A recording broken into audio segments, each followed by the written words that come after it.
With only a few days left until the season finale is released, I decided to do a full recap for you guys. The story begins with Gi-hun, a gambling addict who lives with his mother. The first episode does a solid job of showcasing the extent of his addiction.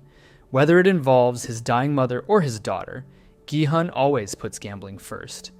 In his mother's case, he stopped paying for her medical insurance, and when it came to his daughter's birthday, instead of taking her out to dinner and buying her a thoughtful gift, he chose to gamble the money away. We see that Gi-hun is drowning in debt, with no realistic way to pay it off. Even after winning 4.56 million won from betting, it still wasn't enough to cover his debts. To make things worse, that money ends up being stolen from him. But Gi-hun wasn't always like this. Most people focus only on the worst parts of his character and overlook a crucial detail that, in my opinion, is the cornerstone of who he truly is. As I said, Gi-hun used to be a normal husband, son, and father. Everything began to fall apart after he lost his long-term job at Dragon Motors, where poor management decisions led to widespread layoffs. Gi-hun and his co-workers, including a man named Young-bae, went on strike, hoping to save their jobs or at least negotiate better conditions. During the strike, likely during an attempt to break it up, one of the workers was killed, collapsing and dying right in front of Gi-hun. After that, Gi-hun was blacklisted and eventually forced into early retirement due to restructuring in 2011. Afterward, he tried to make ends meet by opening a chicken shop named after his daughter, and later a small snack bar. But over time, his life truly unraveled. His wife left him and took custody of Gi-hun. He moved back in with his mother, and gambling slowly consumed him. He began cutting essential expenses, like health insurance, and the only job he could get was as a chauffeur, barely enough to cover the interest on his debts. All of this led to the desperate financial situation he found himself in when Squid Game began. Later in the episode, alone and depressed, he meets an elegant man in a subway station who invites him to play a simple game of Dokji, where the prize is a surprising amount of money. After the game, Gi-hun receives an invitation to a much bigger competition, offering a life-changing amount of prize money. Driven by desperation, Gi-hun sees no other option but to join. He finds himself in a room full of people, all dressed identically, the only distinction being the number displayed on their chest. We're then introduced to a few of the key characters who will play major roles throughout the season. Player 001, Il-nam. Player 067, Sai-byok, the pickpocket who stole Gi-hun's money. Player 101, Jang Deok-soo, who quickly becomes the main antagonist among the players. Player 218, Cho Sang-woo, Gi-hun's childhood friend and a graduate of Seoul National University. After the guards enter the room and explain the rules, the players are required to sign a simple consent form to begin the games. They are then led to the first challenge, Red Light, Green Light, a childhood game almost everyone has played, but it doesn't take long for them to realize the horrifying truth.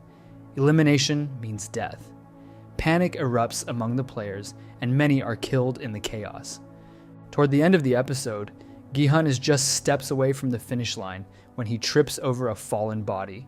In that critical moment, he's caught and saved by Ali, the last of our main characters to be introduced, who prevents him from falling and ultimately saves his life. The second episode begins with players begging the guards to stop the monstrous games and let them leave. That's when Song-woo brings up a crucial clause from the consent form. If the majority of players decide to leave, the game will be terminated. A vote is held, but before that, the guards reveal that each eliminated player has added 100 million won to the prize pool. That announcement shifts the entire mood of the room. Moments ago, everyone wanted out, but now, faces begin to change as the massive prize looms large in their minds. The vote ends in a perfect tie. 100 players want to leave, and 100 want to continue. The deciding vote comes down to player 001, Il-nam, who ultimately votes to end the game, for now, and everyone is sent home. But reality quickly sets in. One by one, we learn the backstories of the main characters, and it's clear they all have little left to live for. Sang-woo re-enters the game to prevent his mother from losing everything, repay his investors, and avoid prison. Se-byok, who grew up as a thief, needs the money to rescue her family from North Korea. Ali, an undocumented immigrant, stole from and assaulted his boss out of desperation. And Deok-soo, the gangster, is being hunted by the mafia and needs to clear his debts. Gi-hun, driven by a sense of justice, goes to the police to expose what he experienced. But no one believes him, except for one detective, Jun-ho, whose brother disappeared under similar circumstances and received the same mysterious game card. The episode ends with most players choosing to return to the game, and Jun-ho secretly following them. Once back in the facility, Gi-hun realizes that aside from 18 players, everyone else has returned. The group dynamics begin to form. Gi-hun's group includes Ali, Il-nam, and Sang-woo, while the antagonistic group consists of Deok-soo, Se-byok, and Han Min-yo. Se-byok manages to sneak out and gather intel about the next game, which she shares with Sang-woo. Putting the clues together, Sang-woo deduces that the next game is Dalgona, where players must carve out a specific shape without breaking it. Surprisingly, when Sang-woo learns that Gi-hun is about to choose the most difficult shape, he hesitates and decides not to warn him. This moment reveals a key aspect of Sang-woo's personality. Despite their childhood bond, he views Gi-hun as a competitor, not an ally. He's in it for himself. The rest of the episode follows the Dalgona challenge, and all of the main characters manage to survive once again. Meanwhile, Jun-ho successfully infiltrates the island by disguising himself as one of the guards. Gi-hun briefly suspects that Sang-woo might have known about the previous game in advance, but he quickly dismisses the thought, feeling grateful that everyone in his group survived. Next, we witness one of the most unfair and grotesque deaths in the series. Deok-soo's group takes 2 portions of food, leaving some players with nothing. One of them, player 271, confronts Deok-soo and tries to fight back, but he's no match. Deok-soo kills him in cold blood, right there in front of everyone. What's worse is that this murder happens right in front of the guards, and yet Deok-soo receives no penalty, not even a warning.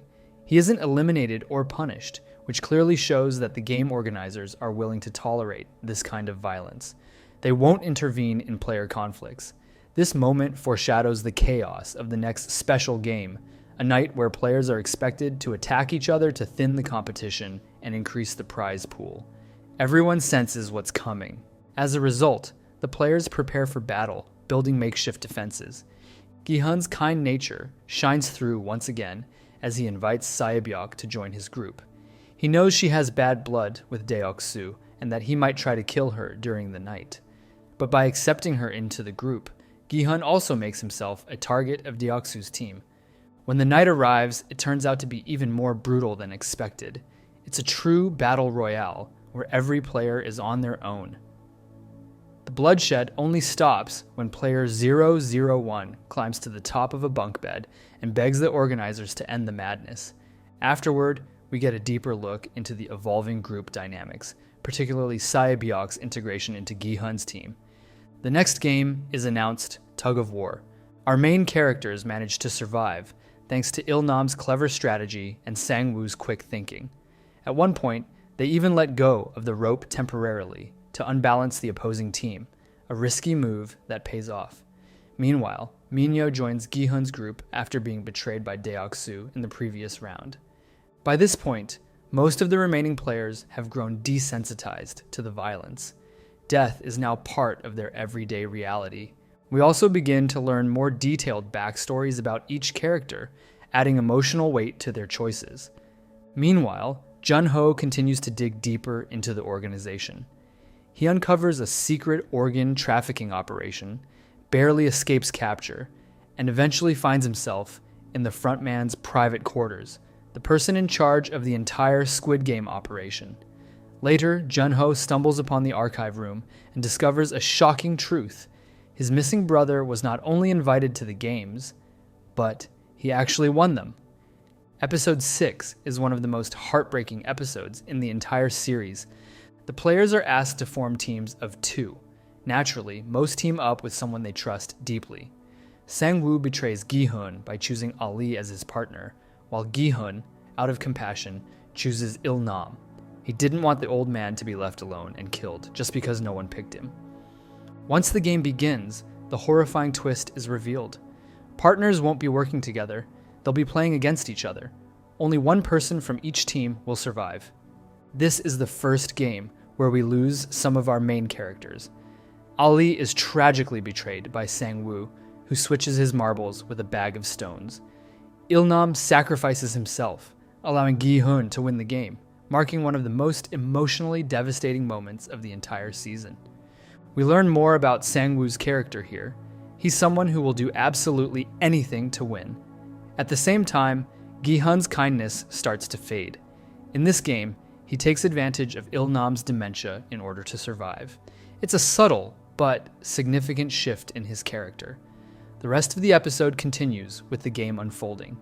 And let me tell you, it leaves a lasting mark on the players. They're not the same after this one. One player is so broken by what happened that he ends up committing suicide. He had been forced to play against his own wife. Meanwhile, the frontman discovers that there's an intruder on the island and begins hunting him down. We're also introduced to the true masterminds behind the games, the VIPs. They're a group of ultra-wealthy elites who enjoy watching these deadly contests and bet on the lives of the players as if they were horses. We see them lounging, drinking, and joking freely as they gamble on people's lives with zero remorse. At the same time, Jun-ho abandons his disguise as a guard and manages to capture one of the waiters from the VIP room. He then infiltrates the VIP lounge, recording everything in an effort to gather evidence to expose the operation. The fifth game is introduced, and players are asked to choose a number between 1 and 16. Gi-hun initially tries to take the first number, but when another player desperately begs him for it, he gives it up and takes the last spot instead. That decision ends up saving his life, because next up is the glass bridge game. And let's be honest, there's virtually no chance of surviving that one if you go first. Even with all the plot armor in the world, starting early in this game means certain death. Only 3 players make it across: Sang-woo, Se-byok, and Gi-hun. But just when you think the danger is over, something unexpected happens. As the timer hits 0, the entire bridge explodes, and a shard of glass critically wounds Se-byok. Back in the VIP lounge, one of the VIPs invites Jun-ho to a private room. But Jun-ho reveals his true identity as a detective, exposes the VIP, and records him, hoping it will be enough to bring the entire operation down. The front man finds out about this, but Jun-ho manages to escape using diving equipment. Unfortunately, without knowing where he is or how far the next island is, he ends up returning to the game island, where he is now being hunted. In the following episode, we learn just how bad Se-byok's injury really is. It's clear she doesn't have much time left. The 3 finalists are given a fancy dinner before the final game, but this is the episode where we witness the darkest side of human nature. That night, Sang-woo cold-bloodedly murders Se-byok while she's injured and unable to defend herself. He does it out of fear that she and Gi-hun would vote to end the game. What makes it even more heartbreaking is that Gi-hun had planned to kill Sang-woo first, knowing something like this might happen, but Se-byok stopped him, saying, "You're not like this." Meanwhile, Jun-ho is eventually caught by the front man and his team. And then comes the most shocking twist of all. Jun-ho's missing brother is not only alive, he is the front man, the person running the entire operation. Their reunion ends tragically, with In-ho shooting his own brother, who then falls into the sea. In the final episode of the season, we witness the dramatic confrontation between Gi-hun and Sang-woo. And once again, Gi-hun's true nature shines through. He is just one step away from winning the games. But instead of claiming victory, he decides to stop. He invokes clause number 3 of the agreement. If the majority of players vote to end the game will be terminated. Hearing this, Sang-woo realizes what Gi-hun is about to do. Knowing Gi-hun would never finish the game while he's still alive, Sang-woo takes his own life. It's his final act of sacrifice. He's already lost everything, and he entrusts Gi-hun with one final task, to take care of his mother. With that, Gi-hun becomes the winner of Squid Game. But at what cost? Even with 45.6 billion won, Gi-hun is more broken than when he was in debt. He returns home only to find his mother has passed away and his daughter has moved overseas. His childhood friend died in front of him. He's witnessed the death of 438 people. He is shattered. Gi-hun is so depressed, he doesn't spend a single one of his prize money. That's when he receives another Squid Game invitation. And when he accepts it, he uncovers something truly shocking. Il-nam, player 001, his closest friend in the games, the man who appeared to sacrifice himself for Gi-hun's survival, was actually the mastermind all along. He created the games for his wealthy clients and participated in them as a player simply for the thrill. What follows is one of the most thought-provoking conversations in the series. Il-nam questions humanity itself, whether it deserves to be saved. To settle the question, he proposes one final bet. It's Christmas Eve, and they both see a homeless man outside, freezing in the cold. Il-nam bets that no one will help him before midnight. If someone does, Gi-hun wins. If not, Il-nam wins.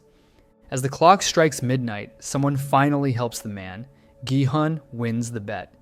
But Il-nam dies moments before that, never seeing the outcome. Still, it's symbolic. His death could signify the death of ignorance and cruelty, while the timing, on Christmas Eve, represents the rebirth of hope, a time when people strive to be better. This moment reignites something in Gi-hun. He decides to finally live, and makes plans to fly to the US to see his daughter. But on his way to the airport, he sees something that freezes him in place. The same recruiter from before, playing Dokji with a new contestant. In that moment, Gi-hun realizes the horrifying truth. The games never stopped. They're still being played. Every year, more people are being dragged into this nightmare. That moment changes everything for him. He turns around, deciding that he can't walk away. His new mission in life is to stop the games once and for all. Season 2 begins with a completely transformed Gi-hun. He's no longer the naive man we met in Season 1.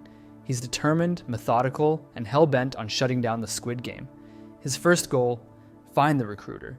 He even pays his former loan shark an enormous amount of money to walk from subway station to subway station across the city, hoping to track him down.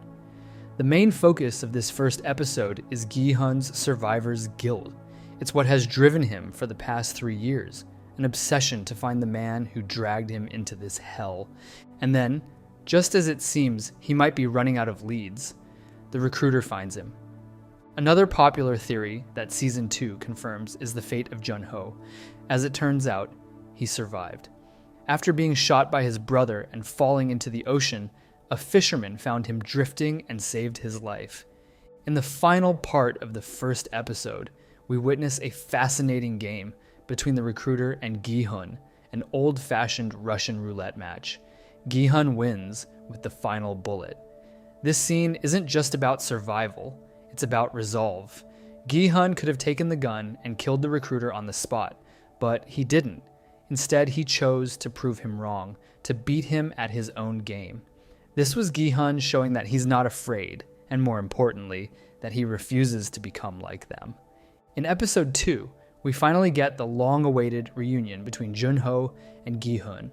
Jun-ho has been demoted to a street officer, but he doesn't care. His only mission is to find the island and confront his brother, the frontman. For the last 3 years, he and the captain who saved his life have been combing through possible island locations, determined to uncover the truth. The reunion happens after Gi-hun receives a speeding ticket.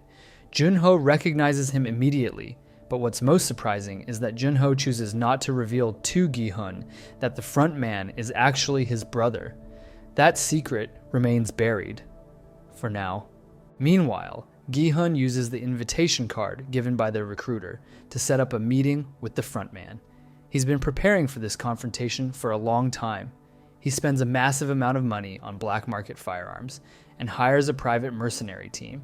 He even implants a tracker under his skin, ensuring his team can monitor his every move in case things go south. In this episode, we're also introduced to a new character's backstory. At first, we assume she's a player. She works as a mascot in a theme park, and there's an emotional moment where a young girl gives her a gift. We learn the woman is searching for her own child, which explains why she was so moved by the encounter. Tragically, the little girl has a severe illness and needs a transplant to survive. But the real twist comes at the end of the episode. This woman isn't a player. She's actually one of the guards. This is especially interesting because of the many fan theories around how guards are selected. The most popular one suggested that guards are the people who chose the red envelope in the Gi game. But this twist debunks that theory completely. We also learn more about In-ho's backstory. Years ago, he donated a kidney to his younger brother, Jun-ho. Later, he accepted a bribe, not out of greed, but because his wife needed a transplant, and he was desperate. That decision got him kicked out of the police force, and after his wife passed away, he vanished, only to return as the frontman. The episode ends with Gi-hun getting into a limo and speaking with the frontman over a pig-shaped phone. All of Gi-hun's plans, to tail the car, to ambush the frontman, fail. Desperate, he makes a bold request. To be allowed back into the game, the frontman agrees. Episode 3 opens with Gi-hun waking up in the same dormitory where all his nightmares began. Immediately, we get a chilling exchange with player 044, Seon-yo. She says to him, "I see the wandering souls trapped with you, unable to rest in death. You didn't come here of your own volition. Those vengeful souls dragged you here. Your fate is decided." And the scary part is, we know it's true. We then see a familiar scene. Players being shown their debts, just like in Season 1. But there's a crucial difference in the new consent form. Players are now allowed to vote after each game. The prize money earned up to that point would be distributed equally among the remaining players. This is a massive shift from Season 1, where if players voted to end the game, the money went to the families of the deceased. The new rule changes the power dynamic, and we'll soon see exactly why In-ho implemented it. We're introduced to the main characters of this season's game. Player 120, Hyunju. Player 230, Thanos. Player 333, Myung-gi. Player 222, Junhee. Player 100, Im Jong-dae. And player 007, Young-sik, who enters the games alongside his mother, Guillaume-ja, player 149. The central conflict this season revolves around a bitter rivalry between Myung-gi, Thanos, and Nam-gyu. Myung-gi was once a popular YouTuber who promoted a cryptocurrency that turned out to be a scam. Many people, including Thanos and Nam-gyu, lost their entire life savings because of him, which sets the stage for the inevitable confrontation between them. On the way to the playfield, Gi-hun is shocked to run into his old gambling partner, Jung-bae, who's also a contestant. Jung-bae says he thought Gi-hun was dead after vanishing for years. Unsurprising, given Gi-hun's disappearance following the events of Season 1. Gi-hun quickly tells him to stick close and follow everything he says. Gi-hun still believes he can be rescued because of the tracker implanted in his body. Meanwhile, Jun-ho and his team are actively tracing that signal, only to find out it's a dead lead.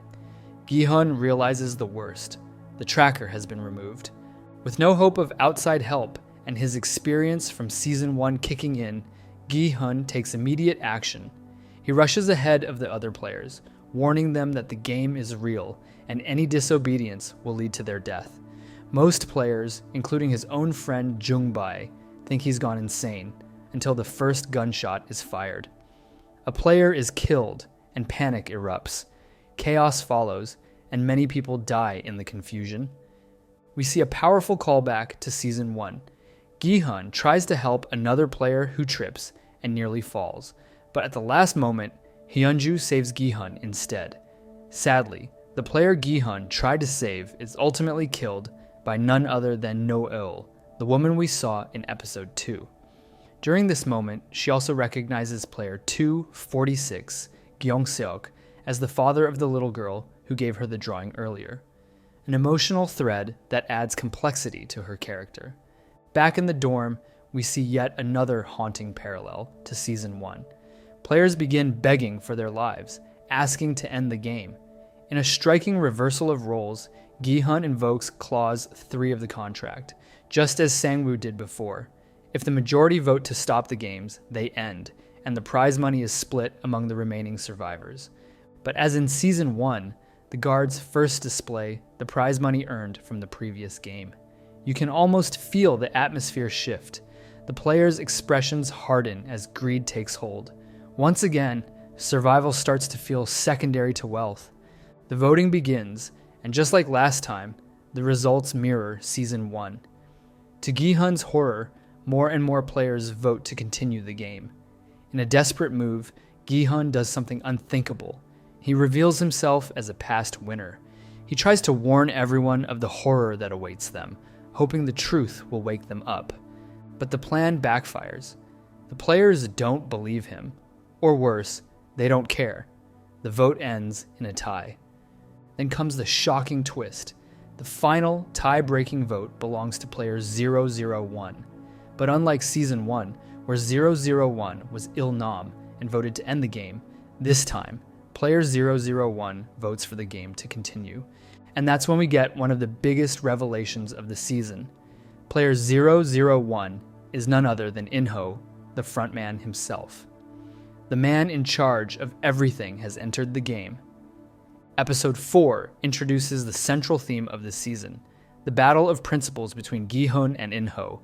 This ideological clash is the heart of the show moving forward.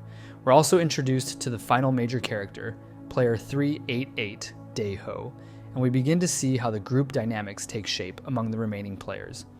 We start to witness more personal interactions and alliances forming. It's revealed that player 222, Jun-hee, is pregnant. A shocking discovery that player 149, Gi-hun, notices immediately. As someone who has helped many women give birth, Gi-hun can tell that Jun-hee is nearing labor. Later in the episode, it's revealed that the father of Jun-hee's baby is none other than player 333, Myung-gi. This complicates the tension, especially considering Myung-gi's role in the crypto scandal that devastated many of the other contestants. We also learn more about Dae-ho. He's an ex-Marine, and this shared military background forms a quick bond between him and Yoongbye, Gi-hun's longtime friend. The episode delves deeply into In-ho's backstory. We learn the emotional weight he carries. His decision to join the Squid Game was rooted in tragedy. His wife was terminally ill, and he learned too late that she was pregnant. Tragically, he lost them both. We see how sensitive he still is about this when he lashes out violently after Thanos makes an offhand remark about taking care of one's child. It's a rare glimpse into In-ho's fractured humanity beneath the mask of the frontman. One of the major differences this season is that we also get the perspective of the guards. In particular, we're introduced to a brewing conflict between Guard 11 and one of the senior Black Square guards. Guard 11 becomes increasingly disillusioned with the brutality and inhumanity of the organization, who was attacked for standing against the organ harvesting trade happening within the ranks. Meanwhile, Jun-ho continues his relentless mission to locate the island. The episode ends with the second game of the season, the six-legged pentathlon. Players must form teams of 5, and this is where our core alliances are solidified. These groups will define the emotional and strategic core of the show going forward. The 3 primary teams are Gi-hun's team, Gi-hun, Jung-bae, Dae-ho, In-ho, and Jun-hee. Thanos' team, Thanos, Nam-gyu, Min-soo, and Saemi. Hyunju's team, Hyunju, Gi-hun, Young-sik, and Young-mai. Episode 5 picks up with the continuation of the six-legged pentathlon. The stakes are high, but surprisingly, none of the main characters are eliminated. The episode takes a step back from the action to give us a deeper look into the motivations of each player, why they joined, what they left behind, and what they're willing to sacrifice. We also continue to see the situation between the guards deteriorating. No ERL is attacked by fellow guards for standing up against the organ harvesting operation, signaling a growing fracture within the internal hierarchy. A new vote is held, and with it comes the first major betrayals of the season. Despite promising his mother he would vote to stop the games, Young-sik chooses to continue. Even more surprising is Hyun-ju, who also votes to keep going, despite showing a more empathetic side earlier. But the most heartbreaking betrayal comes from Jung-bae, Gi-hun's best friend, who also votes to continue the games. Seeing the vote leaning toward continuation again, Gi-hun prepares to speak up, but before he can, player 001 steps in and pleads with the other players, trying to appeal to their conscience.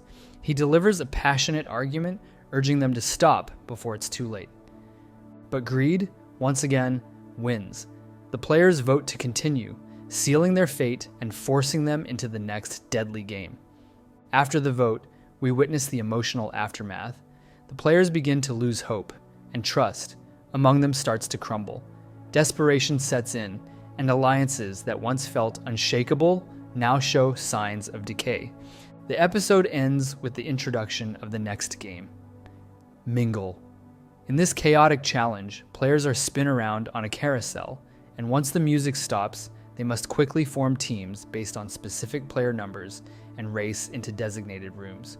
Failure to team up correctly results in instant elimination. Episode 6 opens with the full execution of the Mingle game, and it's easily one of the most chaotic and emotionally charged challenges yet. Tensions explode and betrayals rise to the surface. One heartbreaking moment comes when Young-sik betrays his mother, Geum-ja, abandoning her in the chaos to save himself. Luckily, Geum-ja is rescued at the last second by In-ho and Gi-hun, but the damage to her relationship with her son is irreversible. But no chaotic game ends without tragedy.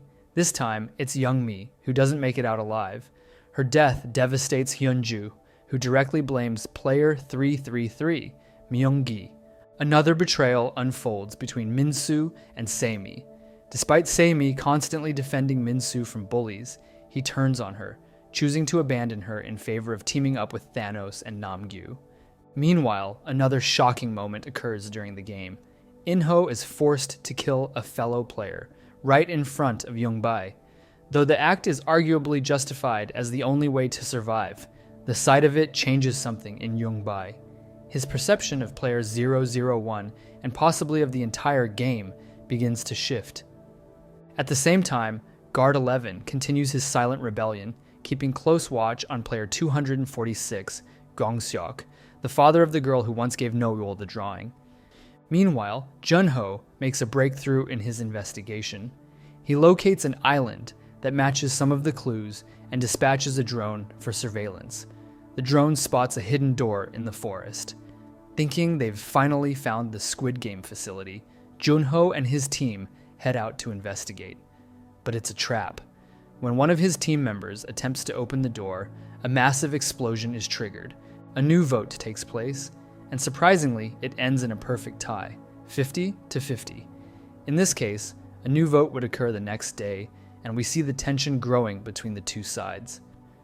When they receive their meal, Gi-hun notices that the guard included a fork, which is unusual for the type of food being served. Based on his experience from Season 1, Gi-hun realizes that the final game is approaching, and that night, a bloodbath could erupt. But the fight begins even sooner than Gi-hun expected. It starts in the bathroom when Thanos bullies Min-soo into changing his vote. However, Myung-gi steps in to defend Min-soo, and a massive fight breaks out. The result? A shocking outcome. Myung-gi kills Thanos at the end of the episode. The final episode of the series begins with the aftermath of the bathroom fight. Once both sides return to the dorm, the players who voted to leave the game realize they now hold the majority. This only strengthens Gi-hun's belief that later that night, the O players will attack. Then, Gi-hun makes a shocking decision. He doesn't share his suspicions with all the red players. Instead, he tells only his small group about his secret plan, a full rebellion. And that rebellion nearly succeeds, if it weren't for a few betrayals. The final episode reveals some surprising character traits about Dae-ho, who is shown suffering from PTSD. He volunteers to return to the dorm and retrieve ammunition, but due to his trauma, He freezes in fear and never comes back. When Dae-ho fails to return, Hyunju goes in after him.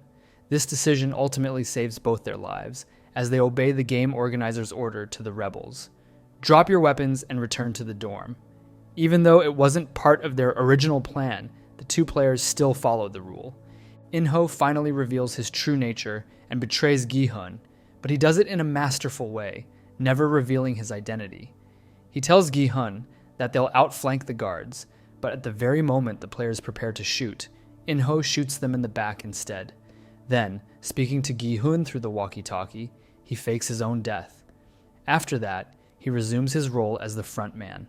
The rebellion is crushed. Jung-bae is killed right in front of Gi-hun, while Gi-hun is left alive, to live with the consequences of his actions. All the other rebel players are executed. The last thing we learn from the season finale is that Captain Park was a traitor all along. He had been working for the organization the entire time. He gets caught sabotaging a drone by one of Jun-ho's men, and Captain Park kills him by pushing him overboard. I think this sums up the whole series and gives you all the key info needed for Season 3. I didn't want to make this video too long. It already ended up way longer than I expected, so I only included the main elements here. For more detailed analysis and what to expect in Season 3, please check out my other videos.